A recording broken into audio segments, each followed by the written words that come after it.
Hi everyone, I'm Colleen Nelson and I'm going to be talking about my book, The Life and Deaths of Frankie D. It's out in April with Dundurn.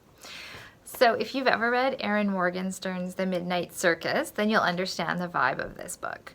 I love the magical mood that Erin created in her book.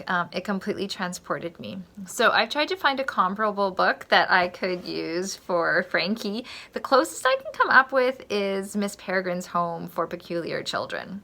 So it definitely has like that creepy vibe to it. The Life and Death of Frankie D, it alternates between two storylines. In the present, we've got Frankie Doe, who was found abandoned in an alley as a child, and she's got no memory of her family. In fact, the only clue about who she might be is a skin disorder that she has, and it's given her this very dry, reptilian-like skin. The other storyline is Alligator Girls, and that takes place about 100 years ago. She is a performer at Monsieur Duval's traveling circus, which is really like a sideshow. And Frankie, in the present, starts to have dreams of Alligator's life, and she's trying to figure out how the two of them are connected. She also starts to realize that the performers from the past aren't as dead as they should be. Hi, my name is Alisha Sevigny. I'm a young adult and middle grade author, and I'd like to introduce my new series, Secrets of the Sands. So Secrets of the Sands is an adventure series set in ancient Egypt during the Second Intermediate Period, which is kind of a lesser known era of ancient Egypt's illustrious past. The first book, The Lost Scroll of the Physician, features a real-life artifact called the Edwin Smith Medical Papyrus, which you can actually see in the New York Academy of Medicine today. And it looks at the history of scribes and healers and medicine in ancient Egypt, which was quite impressive for its time. The book is full of action and mystery and features strong sibling relationships, as well as focuses on STEAM. And the main character, Sesha, and her friends are healers and scribes. And it also deals with key themes such as grief and loss, what it means to be a family, and believing in yourself. It has wide appeal for all genders and ages, with a young Indiana Jones meets the Mummy vibe, and is perfect for fans of Rick Riordan and Chris Colfer's Land of Stories. Not only is it action-packed, but there was a ton of research involved. I was fortunate enough to receive a grant from the Ontario Arts Council, and even though I never wanted it to feel educational, even though it is, reviewers have said its immersive setting really makes the reader feel like they are back in ancient Egypt. I sometimes like to compare it to Outlander for kids set in ancient Egypt without the time travel. Hey, did you hear about the teenagers who brought down a bear poaching ring in northern British Columbia using their drones? I'm Pam Withers, and that's the gist of my 21st young adult adventure novel, which mixes outdoor adventure, drone flying, and wildlife conservation. I'm kind of a strange mix-up of Gary Paulson and Deborah Ellis. I'm 90% outdoor adventure and 10% sneaking in some social justice issues.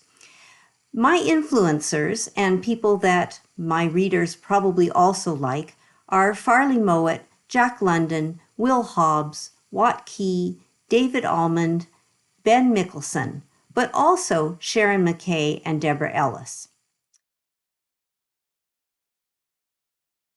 I love reading action scenes. It's a lot easier to read one than to write one.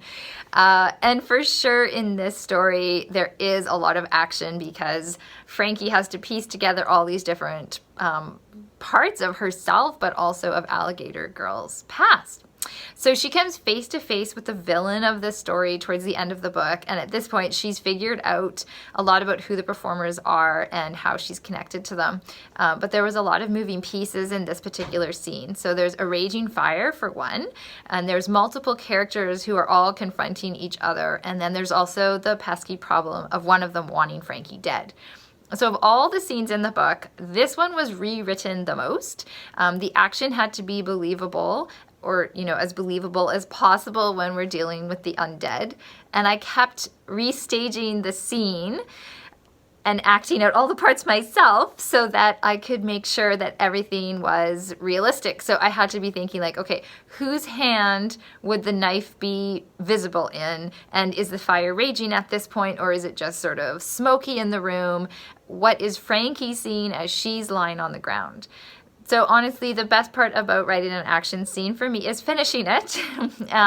But often they stick in my head and I keep coming back to them because they are such pivotal moments for the reader and I want them to be just right. So I like to visualize the scene so that I can imagine what's going on, and I think about choreographing the writing so that the reader can see exactly what I'm seeing as I think about it. And I'm always conscious of keeping the story moving for my readers, and the best way to do that is to get the characters moving. I love writing action scenes. I'm a big fan of adventure novels, and I'd say these first two books, The Lost Scroll, The Physician, and The Desert Prince, are pretty action-packed. It's hard to pick just one scene, of course, but probably one of my favorites from this scene is the mummification scene, which gets pretty juicy, if you know what I mean. Kids will love it, as well as the hippo hunt scene. And then one of my favorite scenes from The Desert Prince, well actually this is pretty much action the whole way through, both of them are, but one of my favorite scenes from The Desert Prince is when they're trekking through the desert in search of a mysterious oasis led by a Hyksos spy, and they encounter some quicksand, which required a lot of fun research as Sesh and her friends have to try to free her from the quicksand. So if you ever get stuck in quicksand, I'm your girl. While perched on a branch high up a tree in the forest, the protagonist steers his drone over a derelict cannery building nearby. He suspects its headquarters for a bear poaching operation. Suddenly, a swarm of mini drones comes after his. He has to dodge them and outrace them in order to keep himself from being found. In another scene, he tries to stop a bear from stepping into a leg trap by buzzing him with a drone. And in another scene, his drone has to outrun the bad guys' drones to save both himself and the illegally caged bears. Do I like writing action scenes? What a silly question! Basically, all my novels are one action scene after another. I enjoy high-action writing because I'm kind of a high-action girl. I kayaked the Colorado River through the Grand Canyon when I was 21 years old. I misspent my youth as a river raft guide, a whitewater kayak racer, and founder of a summer camp for teens for 6 years. That was hard work. I married the Canadian kayak coach, and I was kayaking the day before my son was born. I had to wear an extra large spray deck over my tummy that day. So thank you so much for listening, and I hope that you check out The Life and Death of Frankie D. Thank you. I love keeping readers engaged and learning even when they don't realize they are, and have no doubt that students, teachers, and librarians will love the series, which was also a CCBC Best Books for Kids and Teen Pick. The third book, tentatively titled The Oracle of Avaris, is going into edits and set to come out January 2022. Thank you all for everything you do. Please don't hesitate to contact me if you'd like to set up a school visit. And there's also a reader's guide for educators. I think Dundurn is also coming out with a second one. And I hope you enjoy Secrets of the Sands. I think that I come by my adventure gene legitimately. My parents lived above the Arctic Circle, where my mother, wearing a wolverine-lined and beaded parka, would travel by dog sled across the frozen Kayakuk River in order to deliver babies while expecting me. My 21 young adult novels are contemporary, high-action outdoor sports and adventure, particularly popular with teenage boys. They're also entirely appropriate for middle grade. I don't do sex or violence because my characters are too busy surviving. Enjoy Drone Chase.